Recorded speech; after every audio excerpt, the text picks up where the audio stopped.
आदाब, मैं मीनाक्षी शोरान हाजिर हूं दुनिया भर की सियासी, समाजी और इक्तिसादी सूरत हाल पर खास प्रोग्राम लेकर। दुनिया मेरे आगे। हमारे इस खास प्रोग्राम में आज बात अमेरिका में होने वाले प्रेसिडेंशियल इलेक्शन 2020 और भारत के सरोकार की। जी हां, अमेरिका में प्रेसिडेंशियल इलेक्शन की गहमागहमी अपने शबाब पर है। दोबारा प्रेसिडेंट चुने जाने के लिए मौजूदा प्रेसिडेंट डोनाल्ड ट्रंप नए सिरे से अपनी स्ट्रेटजीज बना रहे हैं। हर किसी के दिमाग में सवाल यही गूंज रहा है कि इस प्रेसिडेंशियल इलेक्शन के बाद अमेरिका फर्स्ट की पॉलिसी बरकरार रहने वाली है या फिर दुनिया को किसी नई पॉलिसी के साथ अडॉप्ट, एडजस्ट और अकोमोडेट करना पड़ सकता है। लेकिन हमारे लिए तो जो सबसे अहम सवाल है वो ये है कि दुनिया के बदले हुए मंजरनामे पर इंडिया यूएस रिलेशन से कितनी उम्मीदें हैं। इसी पर बात करने के लिए हमारे साथ स्टूडियो में मौजूद हैं दो खास मेहमान। प्रोफेसर श्रीराम सुंदर चौलिया, बहुत वेलकम है सर आपका स्टूडियो में, और जवाहरलाल नेहरू यूनिवर्सिटी से doctor Sheetal Sharma. Ma'am, welcome to the studio. तो दोनों का ही हम वेलकम करते हैं और इनसे जानते समझते हैं कि दरअसल 2020 यूएस इलेक्शंस, आपसे मैं डॉक्टर शीतल सबसे पहले जानना चाहती हूँ, आप कैसे देख रहे हैं इसको? 2+2 जो डायलॉग है उसके बाद इसमें और कितना स्ट्रेंथन होने की आप उम्मीद करती हैं? मीनाक्षी, 2+2 डायलॉग के बहुत से मैसेज हैं। इनको एक एक करके हम लिस्ट करते हैं कि क्या क्या इसके फायदे होने वाले हैं हमें, अमेरिका को और पूरी ग्लोबल कम्युनिटी को। सबसे पहले तो कुछ लोग कहते हैं कि बिल्कुल इलेक्शन से 2-3 दिन पहले है तो क्या इसका कोई इलेक्शन एडवांटेज होने वाला है? हो सकता है कुछ हद तक। फिर ये भी है कि इसमें से ज़्यादा आप कुछ होप ना करें, हाइप हो सकता है। बट कुछ भी कहिए, चाहिए इलेक्शन से एक हफ्ता पहले है क्योंकि अगले मंगलवार को अगर वोटिंग होती है तो पर अभी भी ट्रंप एडमिनिस्ट्रेशन जो है वो 20 जनवरी तक वहाँ पर है। और जो 2+2 डायलॉग है इसका फाउंडेशन जो है पिछले 2-3 साल से चला आ रहा है। आपका पहले लिमो साइन हुआ है, फिर कॉमकासा साइन हुआ है, अब बेका साइन हुआ है। तो एक कंटिन्यूटी में चलता आ रहा है। और चाइना के लिए हमें जो है, हम जिस रीजनल उसमें बैलेंस में रह रहे हैं, यहाँ पे हमारे लिए बहुत इम्पॉर्टेंट है अपने को स्ट्रॉन्ग बनाना। क्योंकि अगर हम देखें मिलिट्री मॉडर्नाइजेशन ऑफ चाइना, हम उससे थोड़ा सा, अगर बहुत कम नहीं है तो थोड़ा सा गैप है हमारा। इस गैप को हम कैसे फुलफिल कर सकते हैं? Alliance with a different power. अब इस अलायंस के 2-3 मतलब हैं। इस अलायंस का यूएस के लिए क्या मतलब है? एक तो यही है कि ट्रेड वॉर थी, चाइना से थोड़ा सा टैरिफ्स पे इशू था, चाइनीज कंपनीज से इशू था। उसके बाद कोविड के बाद आने के बाद तो बिल्कुल ही ट्रंप ने तो खुलेआम कह दिया था चाइनीज वायरस है, तो जिसको इन्होंने भी बड़ा नेगेटिवली लिया था कि चाइनीज नहीं है, तो फ्रांस से आया, दूसरा लोकेशन वो करना शुरू किया था। तो एक किस्म से एंटी चाइना या राइज ऑफ चाइना जो एक नैरेटिव है यूएस में देखा जा रहा है कि इसको कैसे कंटेन करेंगे। नंबर 1। नंबर 2, अगर इसका इलेक्शन में फ़ायदा है या अपनी इनकी फॉरेन पॉलिसी में इनको फ़ायदा है तो इंडिया की स्ट्रैटेजिक लोकेशन का भी इनको फ़ायदा है। क्योंकि इंडिया जो है इधर है, क्वाड अगर सक्सेसफुल होता है, अगर एक इंस्टीट्यूशनल फ्रेमवर्क बहुत स्ट्रांगली बाहर निकल कर आता है तो इंडिया एक बहुत इंपॉर्टेंट प्लेयर होने वाला है। उसमें क्या है, इंडिया के लिए क्या महत्वपूर्ण है? क्योंकि इधर चाइना है, इधर पाकिस्तान है, दोनों में आपस में साठगांठ है, तो इंडिया के लिए कांस्टेंट थ्रेट रहता है। इस अलायंस से हमें फायदा होगा। हमें सिर्फ एक ग्लोबल पोजिशनिंग में ही फायदा नहीं होगा, एक इमेज में भी फायदा नहीं होगा, हमें इस तरीके से भी होगा कि हमारी मिलिट्री स्ट्रेंथ बढ़ती है और दूसरा कहीं ना कहीं मैसेज जाता है कि इनके साथ यूएस है। अब हमारे पास 3 ऑप्शंस रहते हैं जो 2+2 के आगे देखे जाएंगे इस अलायंस के। एक, हम इंटरनेशनल रिलेशंस में 3 पोजीशंस की बात करते हैं। एक होती है हेजिंग, एक होती है बैंड वैगनिंग और एक होती है बैलेंसिंग। हेजिंग में आप क्या करते हैं कि आप अपने जो मुख्य बातों पे आपका डिफरेंसेस है उनको दरकिनार करते हैं, अपने अपने इंटरेस्ट को देखते हुए चलते हैं और अपने को निरंतर फॉरेन पॉलिसी की दिशा में अग्रसर करते रहते हैं। बैंड वैगनिंग में क्या है कि आप अपने को जूनियर पार्टनर एक्सेप्ट कर लेते हैं किसी से। और बैलेंसिंग में क्या होता है कि आप बिल्कुल ही दोनों इंटरेस्ट को निगोशिएट करते हुए मतलब अपने दूरियों को खत्म भी करते हैं, डिफरेंसेस को खत्म भी करते चलते हैं और साथ में अपना इंटरेस्ट भी मेंटेन करते चलते हैं। अब ट्रंप आते हैं तो हम बैलेंसिंग में रहते हैं। ट्रंप आएंगे तो हम बैलेंसिंग में रहेंगे। और यदि बाइडेन आते हैं तो एक बड़ा सा स्कॉलरली कॉन्सेप्ट हम यहाँ पे इंट्रोड्यूस कर सकते हैं दर्शकों के लिए। उसको कहते हैं कॉन्गेजमेंट। Collaboration plus engagement. तो हम इस कॉन्गेजमेंट की बात कर सकते हैं जिसमें हम कोलैबोरेट भी करेंगे और एंगेज भी करेंगे और मल्टीलैटरल लेवल पे कंसेंसस भी मान के चलेंगे, कहीं ना कहीं यूनिलैटरली नहीं रहेंगे। और इंडिया, एक एशियन नाटो की भी बात आती है कई बार कि जिस तरीके से यूरोप के साथ एक ट्रांस अटलांटिक पार्टनरशिप है और कलेक्टिव सिक्योरिटी, कलेक्टिव डिफेंस की बात होती है, क्या एशिया में एक ऐसा नाटो आ सकता है? We can think about it, but उसके नुकसान इंडिया को ज़्यादा है, क्योंकि हम किसी भी हालत में अपनी स्ट्रैटेजिक ऑटोनॉमी के साथ कोई भी समझौता नहीं कर सकते। हम अपनी रीजनल सिक्योरिटी के लिए कि हमें वॉर पे किसी के साथ जाना है या नहीं जाना है, या करनी है या नहीं करनी है, उसका डिसीजन किसी और के हाथ में नहीं दे सकते। हम अपना रिमोट कंट्रोल अपनी, हमारा एक बहुत बड़ा आवाम है, हम बिलियन प्लस लोग हैं, इतनी बड़ी पॉपुलेशन किसी भी दूसरी कंट्री की शैडो नहीं बन सकती। तीसरी बात जो मैं मुख्य मानती हूँ कि कहीं ना कहीं हम लोगों को जो अपनी स्ट्रैटेजिक ऑटोनॉमी है, अपनी जो इमेज है, इंडिपेंडेंट लेकर बहुत मजबूती से चलना है। We should at never at any point of time become a reflection of US foreign policy.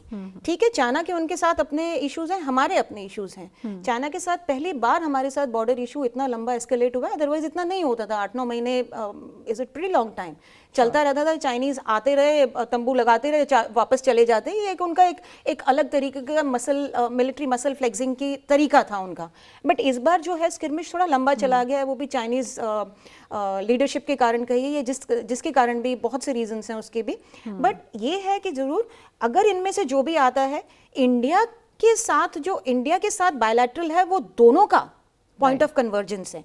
उनके अपने मुद्दे हैं, उन पे डाइवर्जेंस हो सकता है, but yes, India is going to be one of the priority bilaterals जो इनका कन्वर्जेंस है। और उसमें जो चाइना के साथ विजावी है, वो भी हमारा और उनका कन्वर्ज कर रहा है कि yes, we have to somehow contain China. Containment और एंगेजमेंट दोनों साथ में चलेंगे।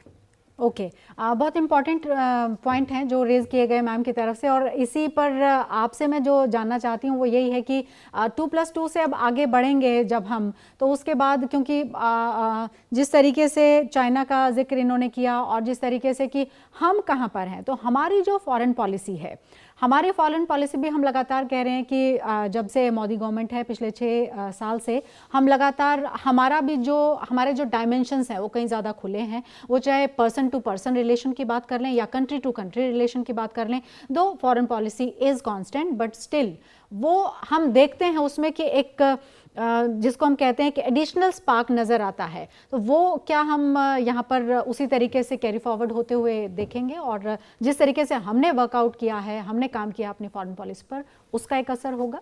जी देखिए, मुश्किल दौर तो हैं अभी हमारे लिए, क्योंकि जब से कोरोना की वबा फैली हुई है तो काफ़ी इकोनॉमिक हमें दिक्कतें आई हैं, स्लो डाउन हुआ है। तो उसकी वजह से हम जितने जैसे पावर प्रोजेक्शन कर पाते हैं अपने रीजन में और दूसरे देशों में, वो कुछ हद तक इफेक्ट हुआ है। लेकिन एक ज़रूर है कि जैसा आपने कहा कि एक मोमेंटम है और हिम्मत की जो फॉरेन पॉलिसी वो हमने दिखाई है पिछले 6 सालों में।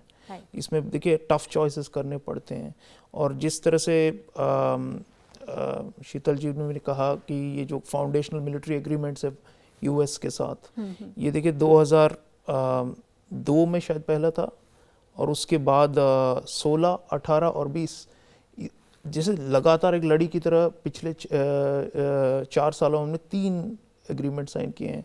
और कई लोगों की बहुत सारे शंकाएं थी, पीपल हैड प्रॉब्लम्स, लोग कह रहे थे कि हमें we should be cautious and वगैरह वगैरह।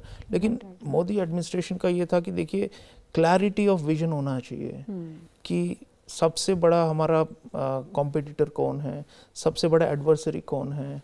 दुश्मनी तो हम किसी के साथ नहीं चाहते, लेकिन अगर कोई हमारे ऊपर जैसे डायरेक्टली हमारे टेरिटोरियल इंटीग्रिटी सॉवरेनिटी पे हमले कर रहे हैं या टेररिस्ट अटैक्स कर रहे हैं, तो उनका तो जैसे कड़ा जवाब देना चाहिए और साथ साथ एक सख्ती भी दिखानी चाहिए। तो वो सब वो एक मस्कुलर जैसे दमदार फॉरेन पॉलिसी है, वो मोदी सरकार की रही है। अगर इकोनॉमी बूम करे साथ साथ तो और भी अच्छा, सोने पे सुहागा, फिर हम और ज़्यादा रिसोर्सेज, जैसे मैं आपको एक मसलन बताऊं, अब देखिए जो इंडो पैसिफिक हैं जिसमें चीन के साथ हमारा काफ़ी अनबन है उनके साथ, चीन के पास जो रकम है देने को वो हमसे बहुत गुना ज़्यादा है।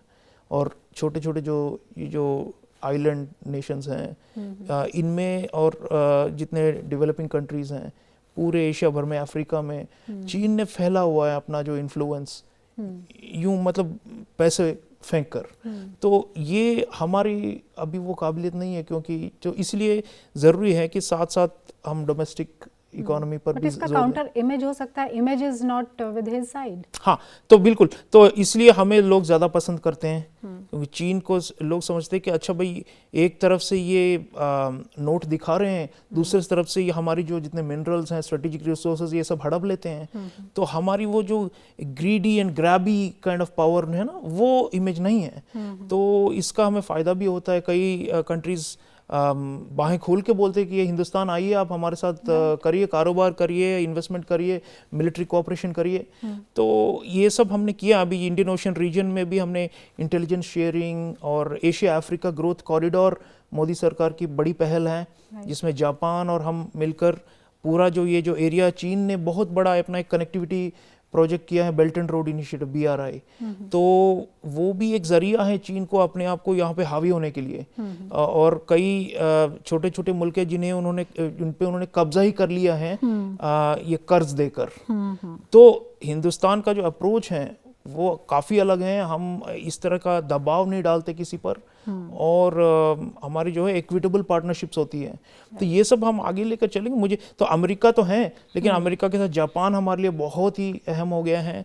ऑस्ट्रेलिया के साथ हम बहुत चीज़ें कर रहे हैं, साथ साथ इंडोनेशिया है, वियतनाम है, जो पूर्वी जो अफ्रीका का जो कोस्ट है, ये जो पूरा क्षेत्र है, यहाँ पर हम काफ़ी हमें स्ट्रेंथन करने होंगे रिलेशनशिप्स।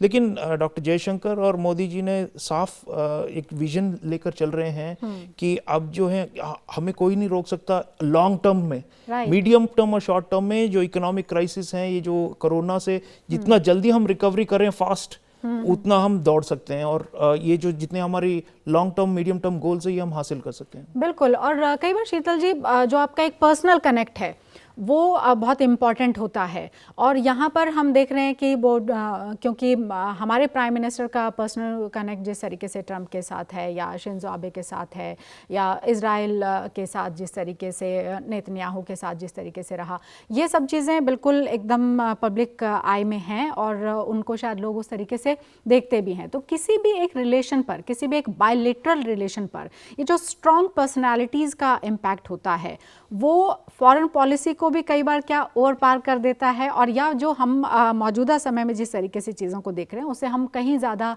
आगे एक विजन देख सकते हैं और एक फ्रूटफुल जिसको हम कहते हैं चीज़ें होने की उम्मीद जगा सकते हैं। मीनाक्षी बिल्कुल करता है।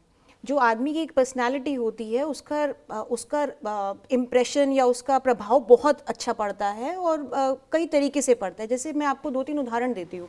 हम कहते थे कि कुछ प्राइम मिनिस्टर जो प्रेसिडेंट्स थे यूएस के, वो पिछले ज़माने में प्रो इंडियन नहीं थे या कुछ नहीं थे, या हम आमतौर पर कह देते हैं कि रिपब्लिकन्स जो हैं वो ज़्यादा प्रो इंडियन रहते हैं, डेमोक्रेट्स नहीं रहते।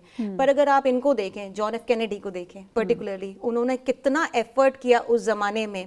उनकी एक स्पीच है जिसमें बहुत क्लियरली लिखा गया है कि चाइना और इंडिया 2 ऐसी ताकतें हैं एशिया में, मैं 60s की बात बता रही हूँ, तो 2 ऐसी ताकतें हैं एशिया रीजन में जो आपस में प्रभाव के लिए और इमेज के लिए आपस में टकरा रही हैं, और ये वेस्टर्न कंट्रीज़ का ये वो बनता है, क्या कहते हैं, एक रिस्पॉन्सिबिलिटी बनती है कि इंडिया को अपनी सपोर्ट दें। इसी तरीके का एक और आप अगर उल्लेख देखेंगे तो जॉर्ज डब्ल्यू बुश का है। उन्होंने कहा India is such a big country, $1 billion+ population, 150 million Muslims, but no al Qaeda, fantastic, है ना। इस तरीके की बातें हैं जिसमें कि जो डेमोक्रेट्स रहे हैं, जिनको यूजुअली माना गया है कि इंडिया के अगेंस्ट हो सकते हैं या थोड़ा कम फेवर करते हैं। हम तो क्योंकि इसलिए भी कह सकते हैं कि जिस तरीके से बराक ओबामा थे तो फर्स्ट नेम से हमारे प्राइम मिनिस्टर उनको बुलाते थे, उतनी ही दोस्ती हम ट्रंप के साथ भी उनकी देखते हैं। और फेब में जिस तरीके से वो यहाँ पर आए, जिस तरीके से वेलकम हुआ, और जो अनाउंसमेंट्स और ट्रेड और बाकी सब चीजें हुई, तो ये बड़ा इम्पैक्टफुल होता है। ये इम्पैक्टफुल होता है। इसमें दो फैक्टर्स और काम करते हैं। मनमोहन सिंह जी भी जो थे वो काफी हद तक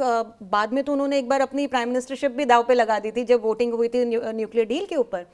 उनके साथ प्रॉब्लम क्या थी कि वो कोalition गवर्नमेंट को लीड कर रहे थे और बैक सीट पर बैठे हुए थे। मोदी जी के साथ क्या है, जैसा अभी श्री राम ने भी बताया कि ये असर्टिव हैं। असर्टिव क्यों है? क्योंकि इनके पास डिसीजन मेकिंग अपने हाथ में है, इनका रिमोट कंट्रोल दूसरी पार्टियों के हाथ में नहीं है कि यदि आप ये करते हैं तो सत्ता से बाहर हो जाते हैं। अब बात आई ओबामा के साथ कितनी अच्छी बॉनहोमी थी और ट्रंप के साथ भी है, तो इसका इंडिकेशन क्या है, इसका मैसेज क्या जाता है कि इर्रेस्पेक्टिव ऑफ द पार्टी, आप पार्टी जिससे भी हो, आप अपने देश के लिए हो, हमारे साथ आप यूएस हो। हम यहाँ पर ये नहीं देख रहे हैं कि आप रिपब्लिकन हो कि डेमोक्रेट हो, हमारे लिए आप president of United states of America हो और हमारा तुमसे बायलैटरल है। और यहाँ पे भी हम ये नहीं देख रहे कि बीजेपी या यूपीए या एनडीए डील कर रही है, यहाँ पर्सन टू पर्सन कनेक्ट है, इसीलिए इतना स्मूथ ट्रांजिशन था। अगर आप अपने को किसी पार्टी से अलाइन करते, किसी पर्सन से अलाइन करते, तो शायद ये ट्रांजिशन नहीं हो पाता। और उसमें तीसरा पॉइंट ये होता है जो आपने अभी कुछ देर पहले उठाया था कि image of community and image of a country, और ये दोनों बहुत इंपॉर्टेंट होती है। हमारी कम्युनिटी जो है जाकर इतनी जल्दी एडजस्ट होती है किसी भी वे ऑफ लाइफ से, बिल्कुल भी कोई ऐसा विरोध नहीं आता है जिसके कारण कि आप आइसोर बनते हैं कहीं पे भी जाके। तो कम्युनिटी की जो गुडविल होती है, कम्युनिटी की इमेज होती है, वो आपको बैक होम हेल्प करती है। And at the same time आपकी जो अपनी कंट्री, लोगों की और अपनी कंट्री की, जैसा अभी अभी पिछली चर्चा में भी हो रहा था कि कहीं ना कहीं इंडिया की एक इंटरनेशनल इमेज इतनी अच्छी है कि हमारा वो चाइना वाला एक्सपेंशनिज्म नहीं है कि चेकबुक डिप्लोमेसी की, पहले डेट में लाए और फिर टेक ओवर कर लिया। हमारा ये है कि आपका भी विकास हो, हमारा भी हो, साथ में चलें, कोलैबोरेशन में रहें, अलायंस में रहें, जो कि कोई भी आदमी जो भी समझदार होगा, कोई भी अपने देश के हित की बात करती होगी, छोटी कंट्री होगी, बड़ी कंट्री होगी, उसमें उसको सब्सटेंस दिखाई देगा। और इंडिया की इमेज ऐसी है कि आप इसको इनसिग्निफिकेंट भी नहीं मान सकते हैं कि भाई छोटी मोटी कंट्री आप साइड में दरकिनार कर सकते हैं। पॉपुलेशन है, ग्रोइंग इकोनॉमी है, मिलिट्री माइट है, अलायंसेस हैं, यूरोप से अच्छे संबंध हैं, अमेरिका से हैं, हमारे तो चीन से भी अच्छे हो जाए अगर चीन कुछ ना गड़बड़ी कर रहा हो तो हमारा जो एक रवैया है, हमारा जो एक तालमेल बिठाने का, सामंजस्य बिठाने का, वो है बहुत अच्छा नेगोशिएशन स्टाइल है, इंटरैक्शंस बहुत अच्छी हैं। तो उसमें और इसीलिए शायद चौलिया साहब हमको फ़र्क नहीं पड़ता है उतना कि वहाँ पर डेमोक्रेट्स हैं या रिपब्लिक्स हैं। जैसे मैम ने कहा कि रिपब्लिकन हो या फिर डेमोक्रेट्स हो, हमारे लिए वो यूएस होता है। लेकिन क्या पूरे वर्ल्ड ऑर्डर के लिए भी वो यूएस ही होता है? क्योंकि यूएस इज़ यूएस, क्या वो उसी तरीके से है या दुनिया देखती है उस तरह से कि अगर वहाँ पर डेमोक्रेट्स होते हैं तो कुछ सेट ऑफ कंट्रीज़ हैं जिनको कि एक एज मिलता है, और अगर वहाँ पर रिपब्लिकन्स होते हैं तो एक सेट ऑफ पीपल या सेट ऑफ कंट्रीज़ हैं जिनको एक एज मिलता है? देखिए, हम अंतर्राष्ट्रीय संबंधों में कहते हैं कि talk is cheap, action speaks louder. तो सबसे बड़ी बात है कि अमेरिका अगर बदलाव होता है अमेरिका में, तो क्या चीन का जो उनका पॉलिसी है वो क्या इसी तरह एक जैसे एक वॉर पाथ पे हैं अभी, पिछले न्यू कोल्ड वॉर जो कहा जा रहा है कि नया एक शीत युद्ध शुरू हो गया है, इसी तरह चलता रहेगा और इसी तरह प्रेशर डाला जाएगा चीन पर? तो ये सबसे बड़ा सवाल है। और मुझे लग रहा है कि बाइडेन, चाहे जैसे मैंने कहा कि वो खुद नरम मिजाज के हों, लेकिन अमेरिका में जो मूड है वो है कि अभी टक्कर लेना है हमें चीन के साथ। तो वो इसे नज़रअंदाज नहीं कर सकते, डोमेस्टिक ओपिनियन को। और रही हमारी बात, तो मुझे लग रहा है कि बाइडेन ने बयान भी दिया है कैंपेन के दौरान कि हम हिंदुस्तान के सरहदों पे खड़े रहेंगे और हम हिंदुस्तान का जो पूरा जो इलाका है जहाँ पर भी उसे खतरा है, हम उनके साथ साथ कंधे से कंधा मिलाकर चलेंगे। तो कुछ लोग भारत के अंदर जो हो रहे हैं पॉलिसीज वगैरह, कश्मीर वगैरह, इन पे कह रहे हैं कि शायद डेमोक्रेट्स आए तो क्रिटिसिज्म, बट मुझे नहीं लग रहा है, क्योंकि चीन उनके लिए सबसे बड़ा अभी एक क्राइसिस पॉइंट बना हुआ है। तो मेरे ख्याल से वो एडजस्टमेंट्स करेंगे। और रही बात दूसरे दुनिया भर के जो वर्ल्ड ऑर्डर की बात है, तो बाइडेन, जैसे मैंने कहा कि वो चाह रहे हैं कि जैसे घड़ी को वापस खींच लिया जाए 2016 तक, कि जब ओबामा थे और तब उनको लगता था कि अमेरिका अभी भी लीड कर रहा है दुनिया को, अभी भी शेप कर रहा है इंस्टीट्यूशंस को। और ट्रंप ने जितने भी बड़े बड़े यूएन से लेकर आप देखिए बड़े इंस्टीट्यूशन से, ट्रांस पैसिफिक पार्टनरशिप, इन सब से बाहर निकाल लिया था अमेरिका को। तो कुछ हद तक वापसी होगी, लेकिन ओवरऑल अमेरिका में अब वो कुव्वत नहीं रही। और उसकी वजह यही है कि डोमेस्टिक ट्यूमल्ट बहुत ज़्यादा है। और दूसरा देखिए, जो बाइडेन 77 साल के हैं, अगर जीतते हैं तो फिर 78 के हो जाएंगे जनवरी 2021। तो लोग कह रहे हैं कि ट्रांजिशनल प्रेसिडेंट होंगे, एक टर्म से ज़्यादा तो सवाल ही नहीं पैदा होता।